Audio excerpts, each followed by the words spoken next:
We will do Namasankirtanam for the next few minutes.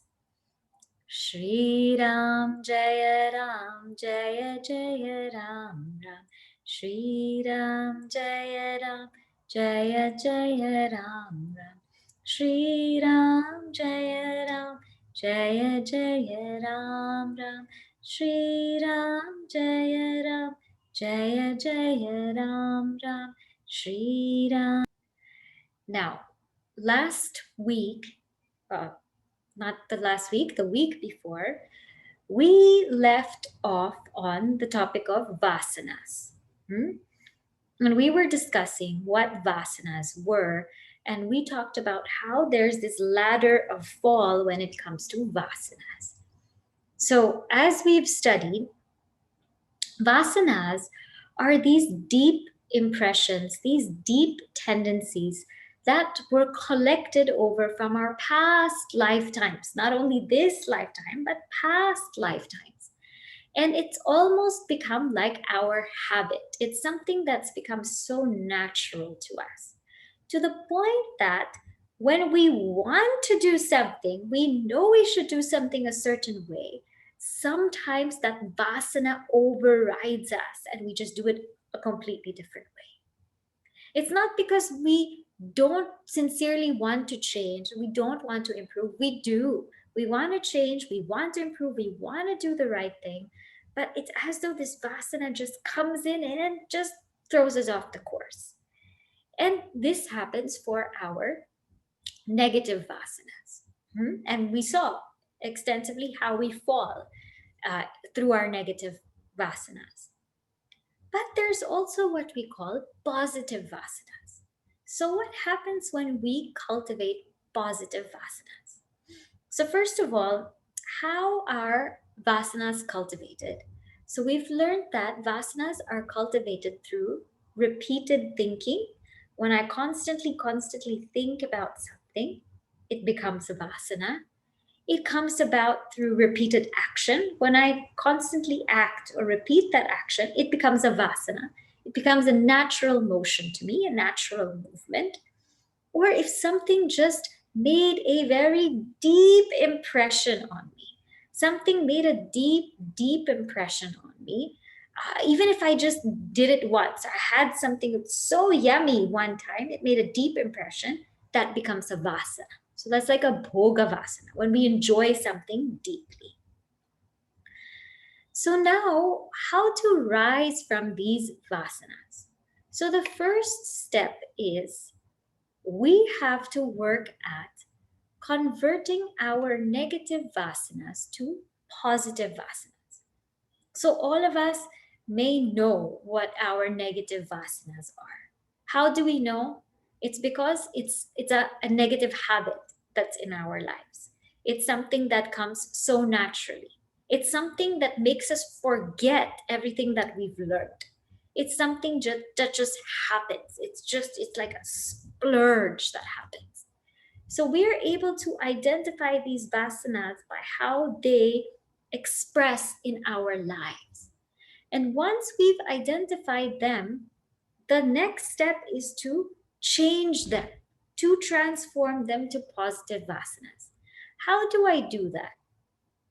The first step in transformation is called viveka. Viveka means, in this particular case, clarity. Clarity about what is that vasana? What is that vasana that I have, and how is that affecting my life and the lives of all other people around me? Very often, we don't take time to sit and introspect. We don't take time to sit and think. And that's why we keep repeating the same habitual patterns in our lives. And our lives become a duplicate. This year becomes a duplicate of last year, becomes a duplicate of the year before, because we keep repeating these patterns.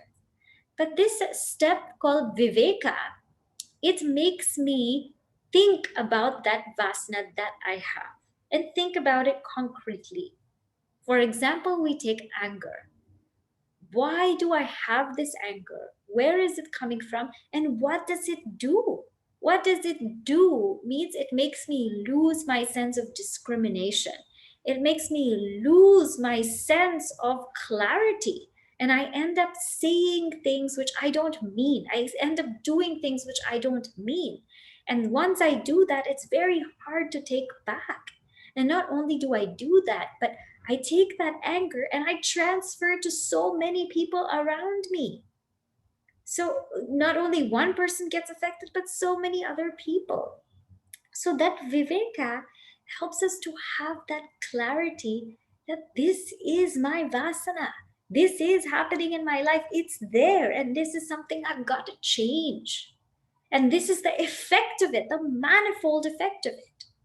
Once I understand that effect of that particular vasana that I have, not only in my life, but in all those lives around me and how it's affecting them, there's this clear want to change. There's this clear want to transform. Then what happens is, the second step is I need indriya nigraha, or what we call control of our senses. So now I'm clear what I have to do. Now I need to control my senses. Because in that spurt of moment, I want to scream, I want to yell, I want to do something. But how to control my senses, how to stop myself, because it's very hard. I know I have clarity, I reflected upon it, but my senses are still getting the better of me. That's where we need a higher goal. That's where we need a higher ideal in life, which we call matparaha. When we have a higher ideal, the senses can come in control. When I am deeply committed to something, I can command my senses. So, take for example, I have such a high goal to reach out to as many people as I can with this message, such a high goal. When I have that high goal, naturally all my senses are under my command, because that's where I have to reach. And I'm so passionate about that. That's where I have to reach, that they all come in command. When we really, really want to achieve something, we want to achieve something job wise, education wise, wealth wise, we have that ability to push everything aside. We have that ability of complete focus. We have that ability, but we just don't use it often enough. So, what's going to help us, in which will always come down to this in Vedanta, is we need to have a higher goal, a higher ideal in life. Then I am able to change. So, the step is to change those negative vasanas into positive vasanas by having that clarity that this is how it's affecting everybody around me, by having that sense control. And that sense control is not due to suppressing it, but more sublimating it, because I have a higher goal. I will control my senses because I have a higher goal and I have no room to mess around. And once that clarity, that control, that goal comes, what happens is I slowly start to have positive vasanas. And we will also talk in this chapter, chapter 11, it also talks about the 4 yogas, being able to change our vasanas to positive ones. So we'll talk about that after we finish this progression. Now, what happens? Point number 2 is I start to develop positive vasanas. So, point number 1, give up the negative vasanas, and I've shown you that process. Number 2 is I start developing these positive vasanas. Very great. Good. Once I start developing positive vasanas in my life, that is a very key point. That's a very key turning point in a seeker, because my personality, my thinking is now actually starting to change and to transform. So when I do that, my life starts to transform. And when my life starts to transform, everyone who's around me, their life starts to transform. Automatic, it happens. It's automatic. So that is a very, very beautiful place to be in for a seeker. Now, what happens after that? The third step is Cultivate these vasanas until they become natural to us, like the blinking of the eye. So, patience is now my nature. Being honest is my nature. Being disciplined is now my nature. So, cultivate these vasanas until they are my very, very nature. This is how I have to work on myself. How do you know that it's my nature? When there's no self telling. When there's self-telling, there's still an effort, like, oh, be careful, don't be angry, oh, become more patient, oh, don't say anything, don't make it worse.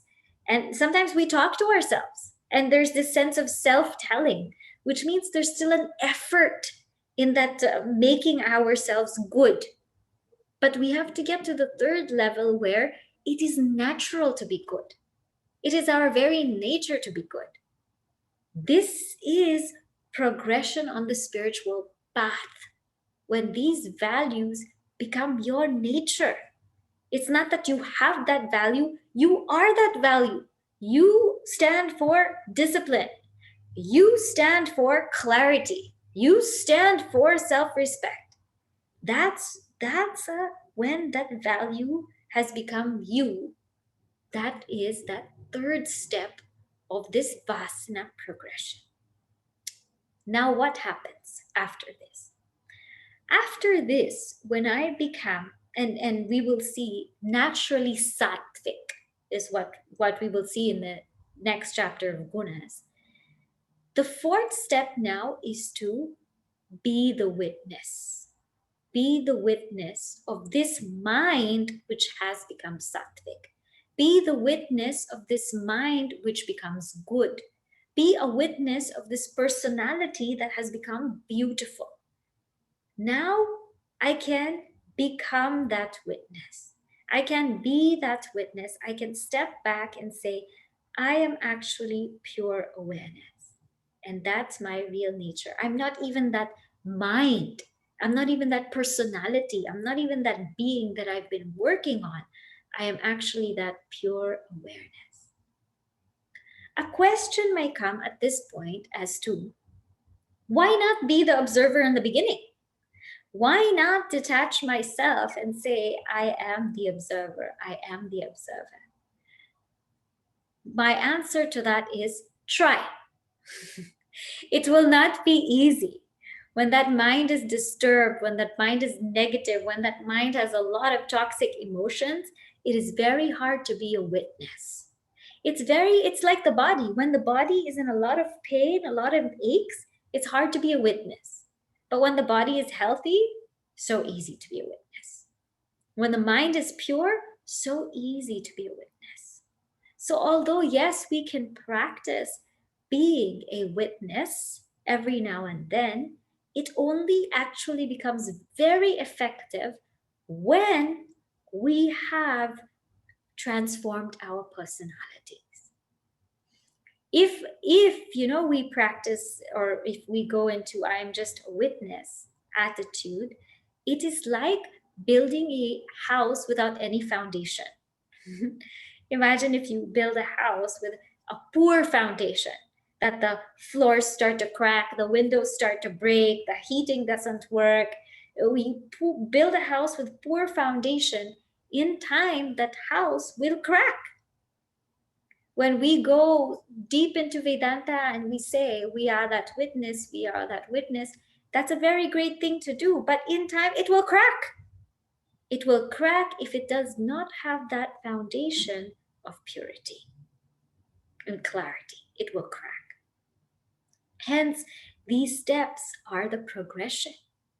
So after that, step 1, give up the negative vasanas.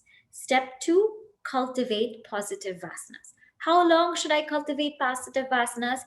Step 3, until they become my very nature.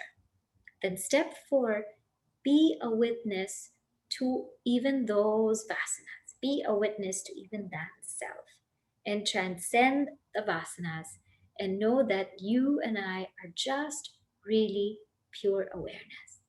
That's who we are. We have nothing to do with all of this. So that is the positive progression to vasanas. Now, in this chapter, all the four yogas are talked about: Karma Yoga, Bhakti Yoga, Hatha Yoga, Jnana Yoga. Why are they talked about? Is because all of these four yogas are extremely helpful in converting those negative vasanas to positive vasanas. Hmm? How to do that is through what we call yoga. Nowadays, when we hear the word yoga, we think it's going to this, doing asanas and things like that. But yoga comes from the root word yuj, which means to unite. Yuj, unite to what? Unite to something higher. Any path that unites me to something higher is called yoga. So the one path prescribed is called karma yoga, which means uniting me to the higher through action. That's why it's called karma yoga. And all these yogas are doing, all they're doing is changing the thought pattern. They're changing the thought pattern that's been embedded in us and converting them into positive thought patterns. So when you take karma yoga, uniting me to the higher through action, we've seen this in chapter 6. Through what kind of action? Number 1, a selfless action that immediately changes our personality. What kind of action? An action that has a higher ideal, a higher goal that makes me expansive. What kind of action? That kind of action wherein I surrender the results. That is what we call karma yoga. Ishwara arpana buddhi and prasada buddhi. Ishwara arpana buddhi means dedicated to God, dedicated to something higher, selfless. Prasada buddhi means accepting the results, whatever they may be. And in this process, and we've talked about this at length, so I'm not going to go too much into it, but I will just say in this process, what happens is I expand. My personality expands because I'm no longer thinking about just myself, just what I want, just what I like. I begin to expand. And not only that, my likes and dislikes get diminished. I'm not only thinking about what I want, what I like, what I dislike. I have become united with so many that I'm just thinking about what can be the best for everyone. And so that stink of selfishness, the stink of likes and dislikes, the stink of being an individual, all these stinks, they go. And that stink of also wasting time and unnecessary things, I have no time because my actions, my thoughts are just for the greater good. I have no time to sit around and pamper myself all too much. It takes me away from this ego to something much greater, to something much beyond me. So, that is one kind of yoga that seekers can practice to cultivate these positive qualities. Another yoga is called Bhakti Yoga. Now, this is uniting to the higher through emotion. So, if Karma Yoga is done through selfless action, selfless dedicated action, Bhakti Yoga is done through emotion. And you will see, and in our lives, we will see a combination of these things. Please don't think one is, better than the other or whatever. It's a combination of all of these things that we have in our lives. Some folks are more emotionally inclined. So for them, bhakti works really well. What is this bhakti? What is connecting to the higher through emotion? This is where we connect with God. Now, what is this God? So we have discussed before, God is this universal being, this universal intelligence, that karma phaladata, from whom we get the results of the actions, from whom everything comes, into whom everything dissolves. That is called God. that universal intelligence, the one that has universal strength, that cosmic being. This is called God. And the nature of God, the essential nature of God, is pure awareness. Now, in our lives, we have many connections, many connections. We have connections with, you have connections with your spouses, with your children. We have connections with our parents. We have connections with friends, family, so many people. But see, all of these connections, they come and they go. When did you become a wife or a husband? Only at the time of marriage. When did you become a mother or father? At the time you had a child. When did you become a daughter or son? When you were a child, you became a child and your parents were there. When did you become a brother or sister? When your brother or sister was born, you became a brother or sister. All these connections have a beginning time and they have an end time also. They're not for life, they're not forever. They came and they left and they came and they left. And we will see this in our lives.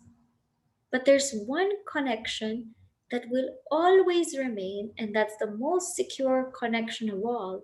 That is the connection with what we call Bhagavan or God. All connections are like waves. It's one wave connecting to another wave.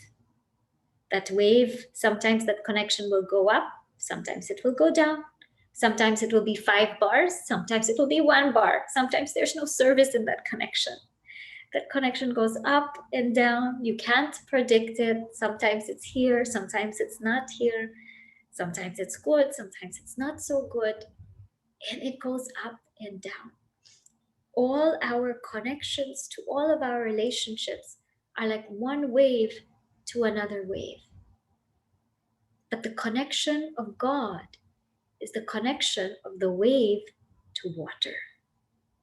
What's the connection to wave to water? Without water, the wave doesn't exist. And the water is something that will never be, that wave will never be without the water. The water is always there with that wave. That is the connection with God, that divine being. That will always be there. That will never go. That will never leave. That will always stay. That's the most secure connection, because that's the connection of the wave and the water. That is the connection with God. And so for some people, that connection is key. Actually, for all of us, it is key. It's key because it is only through this connection that we are able to develop a life of devotion, a life of surrender, a life of single pointedness. What does this bhakti yoga do? When I have a connection to a form of God, whatever form, it doesn't matter what form, what name, it doesn't matter. But when I have a connection, it makes my mind so single pointed. Because let's say I chant the mantra of that God, or I sing the bhajan of that God or goddess, or I visualize that God or goddess. Whenever I have that connection, I have an altar for single pointedness. My mind is able to just be single pointed in a moment. You know, this bhakti yoga is so important because so many children now, so many people now are having trouble focusing. This focus is a huge issue, huge issue. People get distracted. People tend to move from one thing to another, go here, go there. And you know that when we get distracted, to get back into what we were doing takes us so much time. So much time. So this platform of bhakti gives me a training to focus my mind. When I have a mantra that I can always go to, when I have a form of God that I can always go to, it gives me that ability to train my mind how to focus. And it gives me an altar to surrender all of my emotions. And therefore, what happens is all the other thoughts I'm able to push aside. And without this focus or without this single pointedness, no meditation is possible. As what we have spoken about before, no meditation is possible. That is what this bhakti is for. And it not only makes me single pointed, but it gives, as I said, an altar of my emotions. See, very much like the relationship one will have with the other, one can have with God. For example, in bhakti yoga, there's puja, there's japa, there's what we call dhyana. When two people like each other, a man and a woman, or a woman, a man, two people like each other, what happens first is, let's say a man and a man would like to buy flowers for someone he likes, buy her flowers or write her a nice note, or, get her some nice clothes. In the same way, the girl would like to do something for that guy. So she would maybe like to make something, cook something, write something for him, draw a picture. So there's all this gross kinds of things that a man and a woman will do for each other in the beginning stages when they like each other. That is nothing but puja. When we do that for God, that is puja. What is puja? I'm offering God flowers. I'm offering God, clothes. I'm offering God food that I made, naivedyam, as I'm offering it to God. I'm offering God incense. I'm offering God praise. Also, the man and woman, they like to praise each other. What do? Ashtotra. We do 108 names. Om Shri Saraswati Namaha. We praise God. So that emotion that, you feel for each other, you just transfer that to God. That's called puja. Then, when the man and the woman, when they get to know each other more, then they start to send each other emails and send each other nice text messages and, send each other all kinds of things. When you send an SMS or a WhatsApp to God, that is called japa. That's all. But you're saying the same name. Om Namah Shivaya, Om Namah Shivaya, Om Namah Shivaya. You're saying that name of God. It's like, instead of SMSing, WhatsApping, following someone on Instagram and tweeting, you do all that to God, and that's called japa. Just that repetition is called japa.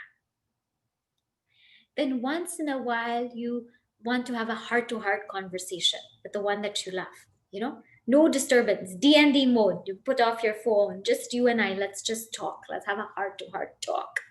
And in this kind of conversation that you have with the one you love, you want it to be as long. You don't want it to be, no like time limit, no alarm, no nothing. You just want to sit and let your heart out with that person.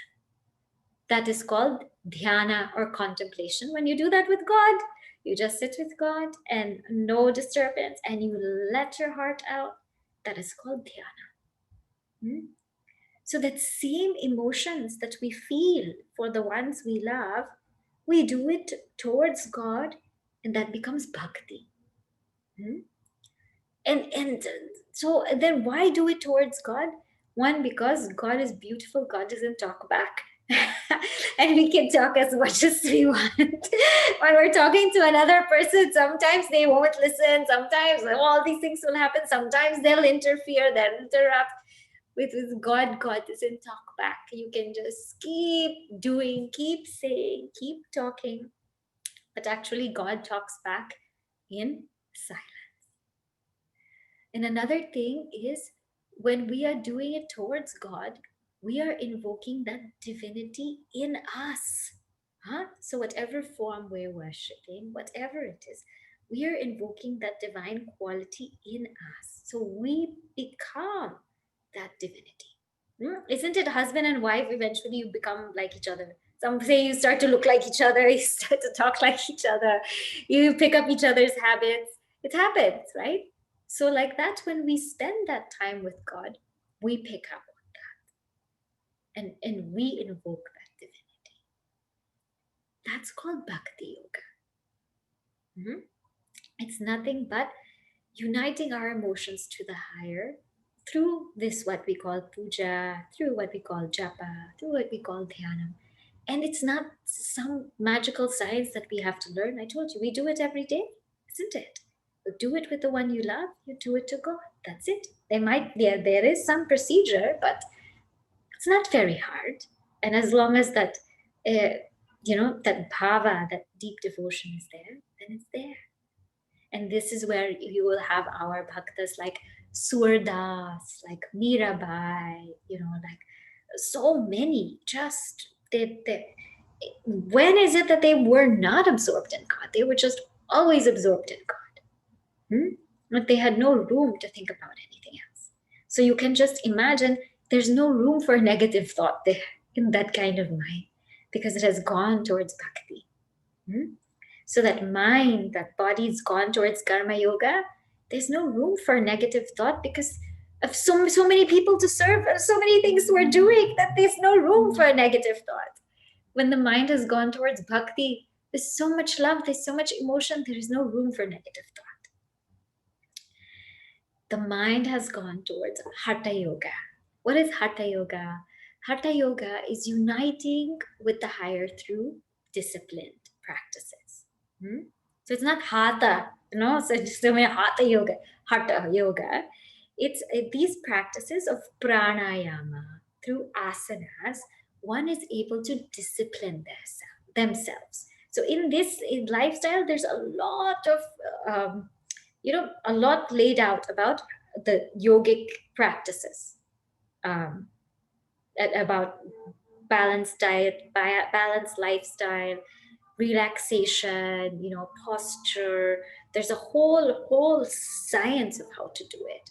So what happens is one becomes very disciplined and one's energy is totally conserved, and then one is able to dedicate their time, their effort towards something higher. The last one is what we call Jnana Yoga, uniting through the higher through knowledge. Jnana Yoga. This is the path of inquiry. A lot of what we discuss in our satsang is Jnana Yoga. In Jnana Yoga, what we do is we spend a lot of time inquiring about who is this? Who is that? Who am I? Who am I really? Am I this body? Am I this mind? Am I this intellect? Am I this ego? Who is this personality actually really? And when we go deep into that inquiry, we realize that actually we are pure awareness. We are pure consciousness.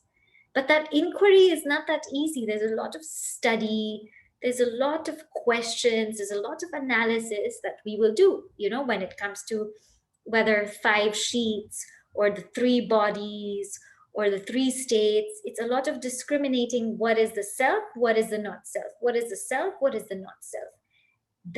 That is called Jnana Yoga. It's for those who like to dwell on deep philosophy, who like this kind of thinking. That is the path that they go through. And this Jnana Yoga we will discuss, in the next few chapters it will come. So that's why I'm not elaborating it too much here. But through these methods, that mind becomes positive, that mind becomes purified. Those positive vasanas take root.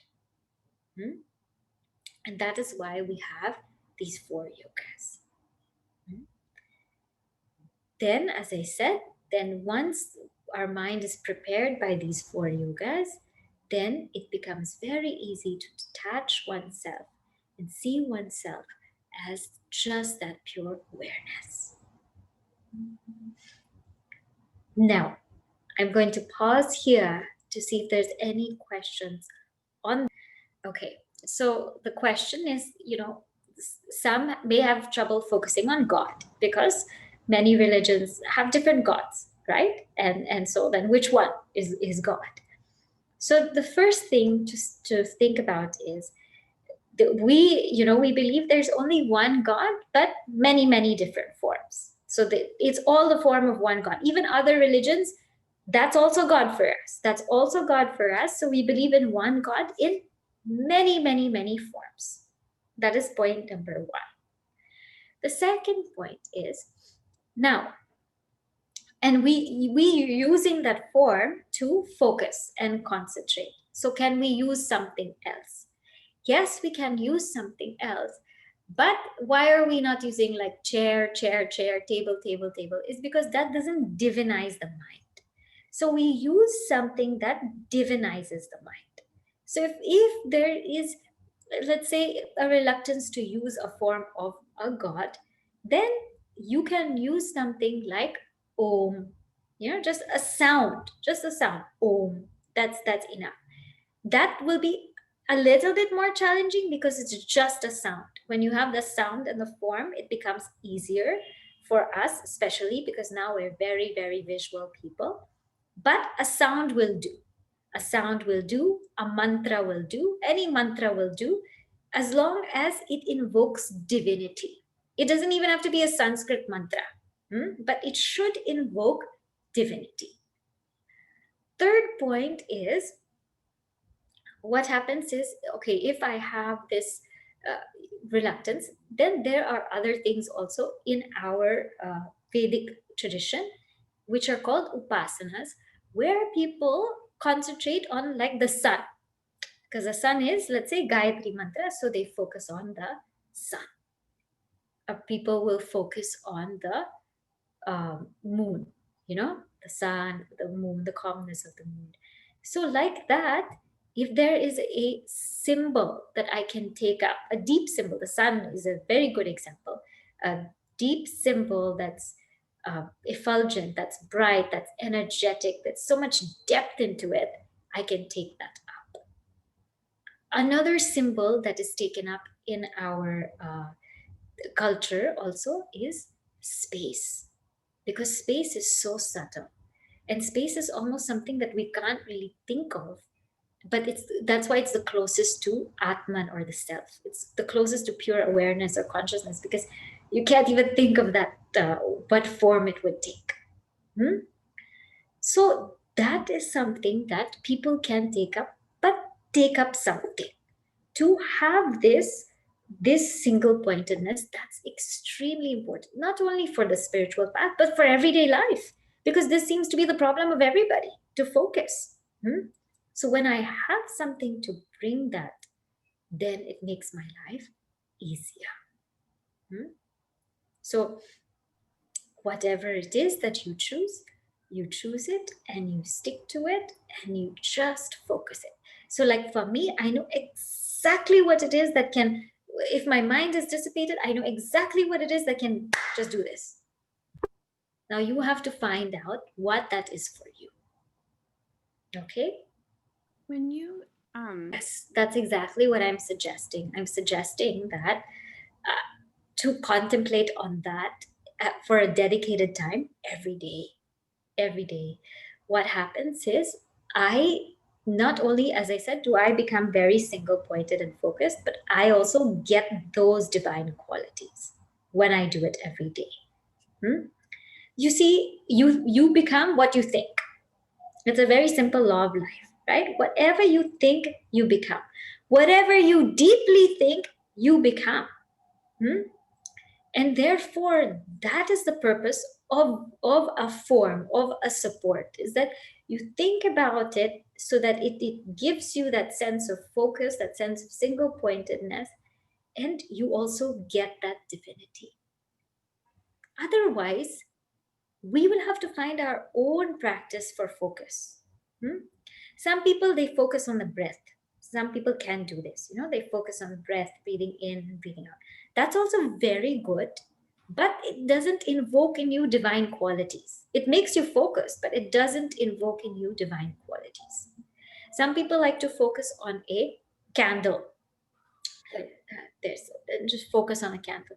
That's also very good. I'm developing that habit of focus, but I'm not gaining divine qualities. So why this was brought in our culture is that not only do you focus on a form, but you gain that quality. You get twofold benefits. That is why it's brought in. But as I said, if that reluctance, if you feel more comfortable focusing on the sun, that's totally fine. Or on the sound of Om, totally fine. There is no restriction as to that you pick. But pick something that you are connected to, and that is divine. That's the only thing. Hmm? You know, our Swami Tapovan Maharaj, he worshipped the river Ganga. You know, he worshipped the river Ganga. He said, this Ganga is my Brahman. And he worshipped the river Ganga, and he wrote hymns praising Mother Ganga. You all know Bhagavan Ramana Maharshi ji. He worshipped Arunachala mountain. He may not have worshipped a form of God, but he worshipped Arunachala mountain, and he wrote hymns on Arunachala. Our Ramakrishna Paramahamsa, he worshipped Mother Kali. So you'll see all of our spiritual Mahatmas, even if there is not, even it was not a form per se, they all had that kind of alambana or support. If you look at Swami Vivekananda, what was his what we call Ishtadevta? It was Bharat Mata. It was India. That was in his mind the whole time. It was just Bharat Mata. We call her Bharat Mata because she's a mother. And his whole thinking process was, what can I do for my country? What can I do for my country? And that's all he thought about. That's all he contemplated on. And that's why his life was about serving it, you know? So that is that everyone has that. So you have to find out what that is for you. Hmm? All right. So the we should we follow only one yoga or combo? So combo, all combo, because our life is a combo. Sometimes we are action oriented, sometimes we're emotional oriented, sometimes we just want deep philosophy. So a combo, but a stage will come that we slowly, all yogas converge into jnana yoga. Huh?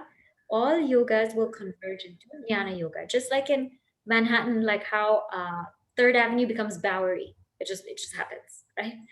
All the yogas converge into jnana yoga eventually, but in the beginning we follow all. Thank you. Okay. So, how do we stop ourselves? Let's say we are doing something selfishly. We are doing all of that. How do we stop ourselves, and how do we take on to these yogas which are prescribed? Was that's what you're saying, right? Yeah, in very daily life situations, like right in real life situations, how can we implement some of these when we know that we're doing this for ourselves, like you know run even something like running a marathon, right? Like when I'm training to run a marathon or a half marathon, I'm doing it for myself because I want to get fit, right? Like how can you at that point have that higher focus in what you're doing every day, whether it is your fitness goals, whether it is your career goals, those are for you. So how can you continue to maintain that, or how can you bring this concept of focusing on a higher ideal into your daily life? That happens with satsang. It's almost unnatural for a person to say, okay, I want to be selfless. It's almost unnatural, unfortunately, because we live in such a world where everyone's doing things for themselves. But when we're constantly surrounded by that company which uplifts us, when we're constantly surrounded by satsang, by whether we're reading something, listening to something uplifting, whether we're discussing something together, all you and I have to really do is put ourselves in that environment. That's all. Just put ourselves in the environment of satsang, and automatically we will want to change. It will come within us. It will come within us that, hey, I've got to do something now. You when we stayed with Swamiji in Chennai, we were we did not have this notion of being selfless and serving humanity, nothing like that. We just wanted to have fun, we wanted to chill out. We were, we were youth, we were doing all of these things. We wanted to eat ice cream, we wanted to do all of that. But being in proximity of such a master who you can see day in, day out is working tirelessly, speaking to people, comforting them, doing all of these projects, touching so many lives. When you're in proximity with someone like that, it hits you. You're like, oh my God, what am I doing with my life? It really hits you. So you and I have to put ourselves in proximity with these kinds of people on the path, with these kinds of texts, with these kinds of discourses, with these kinds of groups. Put ourselves in those situations, and we will start to feel that. And it will be a very natural thing. It won't be as a forced that I should be selfless, but I just don't feel like that. It won't be like that. It will be like, gosh, I really need to do something now. All right, I have two more questions, which I will answer quickly, then we will close. For a seeker, should the four yogas be followed in a particular order? So, as I mentioned, in the beginning stages, you follow all of them. But towards the end, everything converges into Jnana Yoga. Hmm? Can fulfillment by karma yoga be achieved through our career work when the focus is on society and not our selfish needs only? Definitely. You don't have to change your job for karma yoga. What we have to do is change our attitude. If we can bring perfection to our current work environment, that is also karma yoga. If we can bring perfection to our current duties at home, that is also karma yoga. It is more so about the attitude than about the type of work. It's, can I do this kind of work as a worship, knowing that whatever I'm doing is affecting all those around me? How can I do it better? And how can I let go after I do that? How can I let go and accept whatever the results are without being so disturbed by them? If I can maintain that attitude wherever I go, that is karma yoga. Okay. So for today, I think we will stop here. Next week, we will take up the gunas. That's sattvic, rajasic, tamasic. This is, further analysis of our minds and analysis of how we can grow further on the spiritual path. Okay. And as I said,